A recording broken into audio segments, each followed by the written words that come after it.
Hola a todos, mi nombre es Hernán Mentasti y este espacio es Religiosamente Incorrectos. Hoy vamos a estar finalizando lo que es la serie de reflexiones acerca de Dios es libertario. En el video de hoy puntualmente vamos a estar viendo o recorriendo nuevamente el texto bíblico y las historias de la Biblia para encontrar los principios del liberalismo, del respeto a la libertad, la vida y la propiedad privada en las escrituras. Esto les aclaro, no es teología doctrinal, no pretende esta reflexión generar nuevas doctrinas del cristianismo, sino que simplemente es un abordaje contextual que quienes conocemos un poco más de historia y somos aficionados a la filosofía política, entendemos que son principios en los cuales se inspiraron hombres como John Locke y otros para construir lo que fue o lo que es la filosofía política liberal, tanto en lo político como en lo económico. Bueno, punto número uno. Dios, al crear el universo, estableció leyes de su funcionamiento, ¿sí? Y después Dios dejó que esto fluyera y evolucionara libremente de acuerdo a las reglas que había establecido. O sea, después, una vez que el universo, como vimos en alguno de los videos que relacionan la Biblia con la ciencia, si no los viste, te recomiendo que busques en mi canal, eh, vemos que el universo evolucionó hasta el punto tal en el cual pudo sostener la vida, en principio la humana, porque todavía no hemos descubierto vida extraterrestre, pero sabemos que también Dios, obviamente en su soberanía, pudo haber creado otras formas de vida en otros puntos distantes del universo. Ahora, una vez que se pudo sostener vida humana, Dios le dio libertad a sus criaturas desde el mismo momento en el cual las creó, ¿sí? Y al punto tal de que Dios permite que estas criaturas puedan revelarse a Él. O sea, antes de la caída de Adán y Eva, antes de que Adán y Eva se rebelaran, hubo otra rebelión, pero esta rebelión fue en el cielo, ¿sí? En el libro de Isaías nosotros vemos que hay una prueba de esta rebelión que fue un intento de golpe de Estado que inició un envanecido Lucifer y un tercio de los ángeles que lo siguieron para sacar a Dios de su trono celestial. Esto lo puedes encontrar en Isaías capítulo 14, versículos 12 y 13. ¿Sí? La realidad es que, bueno, después Adán y Eva, ya lo hemos visto en otro video, se rebelaron. Pero sin embargo, el ser humano es más afortunado que los ángeles caídos. ¿Por qué? Porque el ser humano se puede arrepentir, puede ser redimido y puede volver a relacionarse con Dios y experimentar su amor por toda la eternidad, cosa que los ángeles caídos no pueden porque ya han sido condenados y es cuestión de tiempo que esa condenación en el lago de fuego y azufre, que no tiene nada que ver con el infierno o el infierno, eh, tenga lugar, digamos.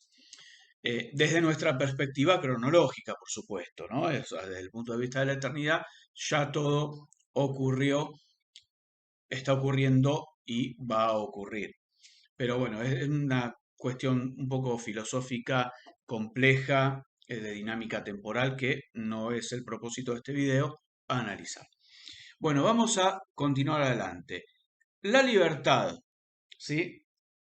Dios llevó a la libertad al pueblo de Israel cuando éste fue esclavizado arbitrariamente siglos después.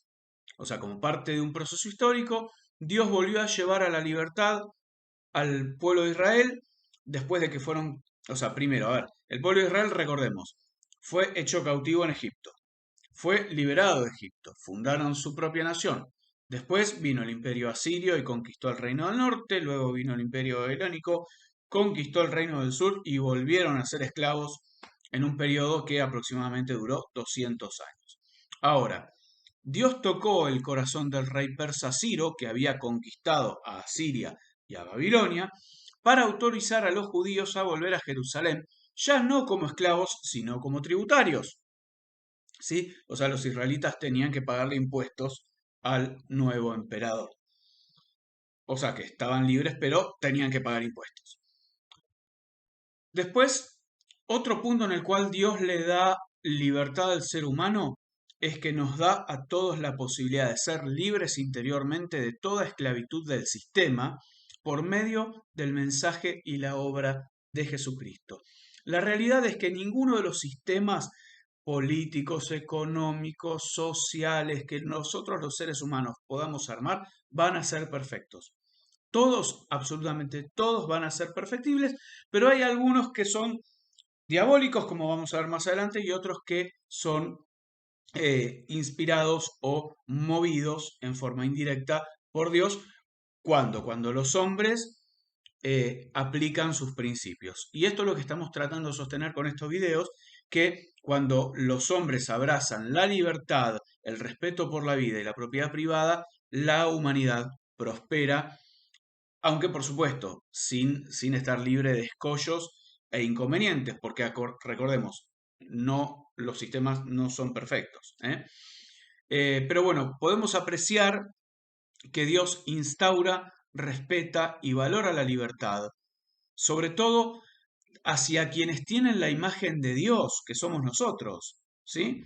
Eh, o sea, hay quienes tienen la imagen de Dios como un Dios estricto, autoritario, castigador, pero eso es una visión religiosa, una visión culpógena de las escrituras y no describen realmente el carácter y los atributos de Dios que se pueden estudiar y ver a lo largo del texto bíblico.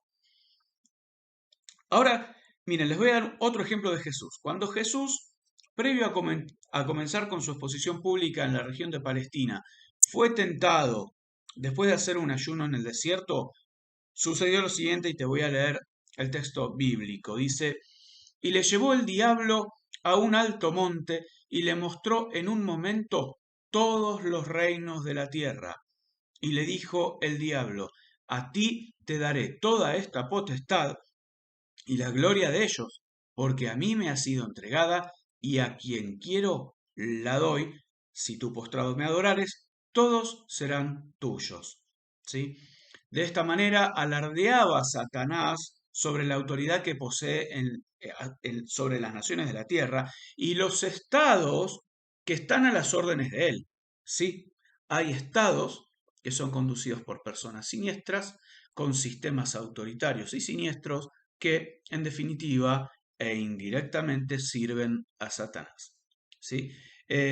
Ojo, es muy loco, muy esto que te estoy diciendo, ¿no? Pero no estoy pretendiendo hacer ni una cruzada, ni una guerra religiosa, ni nada por el estilo, ¿sí? Esto es una cuestión de dinámica espiritual que influencia las decisiones de personas que están a cargo de determinados gobiernos, ¿sí? Pero no es que que hay que hacer una guerra religiosa para cambiar la situación. No, no, no, no. Lo que hay que hacer es predicar a Jesucristo, la libertad, la vida y la propiedad privada.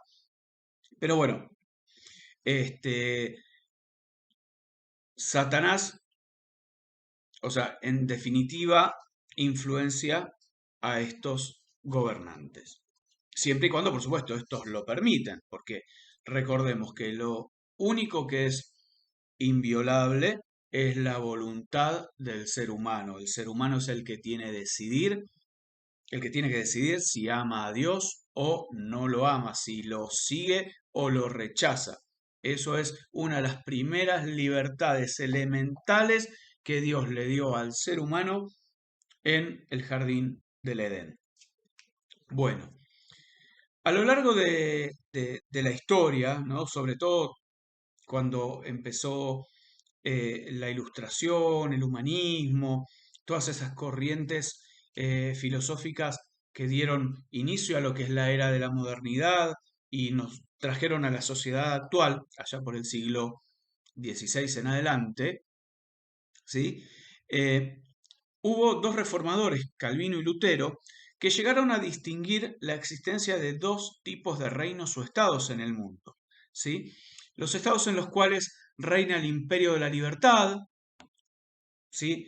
Aquellos en los cuales reina la justicia como elementos fundamentales e inquebrantables de la organización social, que esos estados son legítimos, y aquellos estados en los cuales reina la pobreza, la falta de libertad, el ataque a la dignidad humana, en especial a las mujeres o a los niños. Todo esto refleja la opresión que es influenciada por Satanás y sus ángeles caídos, tal vez no solamente en esos los gobernantes que están a cargo, sino también en el resto de la sociedad que forma parte de, eh, por ejemplo, de dictadores, digamos, de naciones que están bajo el yugo de dictadores o de autocracias, ¿sí? Porque esos dictadores no están solos, también tienen un montón de personas que los siguen y que les permiten, por acción u omisión, realizar esa opresión hacia sus semejantes. Miren, el apóstol Pablo indicó claramente cuando escribió, no tenemos lucha contra sangre ni carne, sino contra principados, contra potestades, contra gobernadores de las tinieblas de este siglo, contra huestes espirituales de maldad en las regiones celestes. Y eso, por si lo querés buscar, está en Efesios capítulo 6, versículo 12. Entonces, Satanás se convierte en el principal enemigo de la libertad y la principal amenaza al desarrollo de la potencialidad humana que está provista en el diseño original de Dios. Entonces, como para ir cerrando este tema, los estados que son adorados como los principales salvadores para resolver los problemas de la sociedad se vuelven canales dirigidos por Satanás para la opresión del ser humano. ¿Por qué? Porque se conducen de manera autoritaria, limitan libertades, establecen impuestos altos para financiar presupuestos ostentosos o promueven indirectamente la pobreza entre sus ciudadanos al hacer un gasto público ineficiente o simplemente permitir que los políticos y su falta de sentido común no tengan freno. O sea, por ejemplo, en un país en el cual la justicia dilata los tiempos, se vuelve súper burocrática y en definitiva la justicia fuera de tiempo no es justicia. Bueno, hasta acá llegamos en este video para que no se haga más largo. En el próximo te voy a hablar un poquitito más de esta idea y de cómo Jesús se opuso también a todo tipo de opresión durante su ministerio. Gracias por haber llegado hasta acá, hasta el final. Te pido que, bueno, que me sigas, que pongas la campanita, que te suscribas al canal, que le pongas like, que de esa manera podemos llegar a más gente con estas enseñanzas. Hasta la próxima. Muchas gracias por haber llegado hasta acá.